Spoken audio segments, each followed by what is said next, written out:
wabarakatuh. Selamat siang semuanya. Perkenalkan, nama saya Sekar Binta Yunus dengan NPM 250801072 dari kelas 2R regular pagi Banjarmasin, Universitas Islam Kalimantan Muhammad Arsyad Banjari di jurusan Hukum.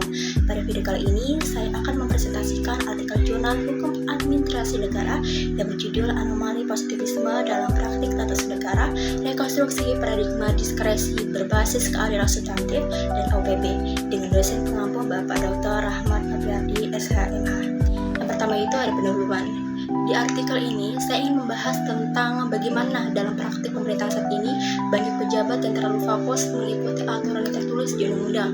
Memang keputusan yang dibuat sudah sesuai prosedur, tapi belum tentu adil bagi masyarakat. Sebab itulah muncul pertanyaan, apakah cukup hanya berpegang pada aturan atau justru perlu melihat rasa keadilannya juga? Karena itulah di sini saya ingin mengajak untuk lebih mengutamakan keadilan substantif dengan berpedoman pada asas-asas umum pemerintahan yang baik atau AUPB. Yang kedua ada rumusan masalah. Dalam artikel ini saya akan menjabarkan ada 3. Yang pertama, kenapa praktik hukum administrasi negara masih terlalu berfokus pada aturan tertulis ketika bersepakat. Yang kedua, bagaimana diskresi bisa digunakan dengan benar tanpa menjadi penyalahgunaan wewenang. Yang ketiga, bagaimana cara membangun kembali paradigma hukum administrasi negara yang supaya lebih mengutamakan keadilan melalui AUPB. Yang ketiga, metode penelitian. Penelitian ini menggunakan metode yuridis normatif. Jadi di sini sering mengkaji berbagai aturan hukum, teori, dan putusan pengadilan. Pendekatan yang digunakan ada 3, yaitu pendekatan perundang-undangan, pendekatan konseptual, dan pendekatan kasus. Dari ketiga pendekatan tersebut, di sini saya mencoba melihat apakah penerapan hukum administrasi saat ini sudah benar-benar memberikan keadilan kepada masyarakat ataupun sebaliknya. Yang keempat, pembahasan.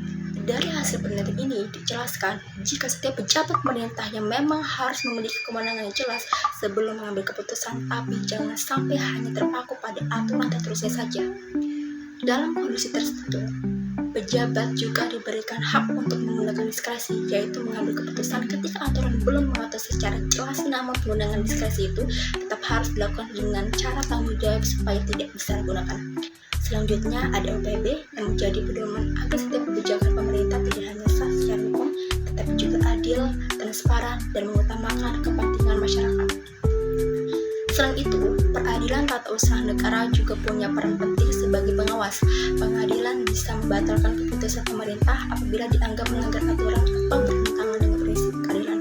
Jadi, tujuan akhirnya bukan hanya menciptakan kepastian hukum, tapi juga menghadirkan keadilan yang benar-benar dirasakan oleh masyarakat. Yang kelima itu ada penutup.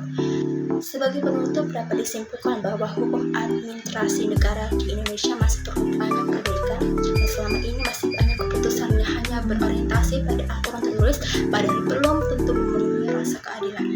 Karena itulah pemerintah perlu lebih berani mengutamakan diskresi secara bertanggung jawab, menjadikan OPB sebagai pedoman dalam setiap kebijakan serta memperkuat pengawasan dari peradilan tata usaha negara. Dengan begitu diharapkan hukum administrasi negara bisa menjadikan lebih adil, lebih manusiawi, dan lebih benar-benar memberikan dampak bagi masyarakat. Sekian presentasi dari saya. Terima kasih jika ada salah kata. Wassalamualaikum warahmatullahi wabarakatuh.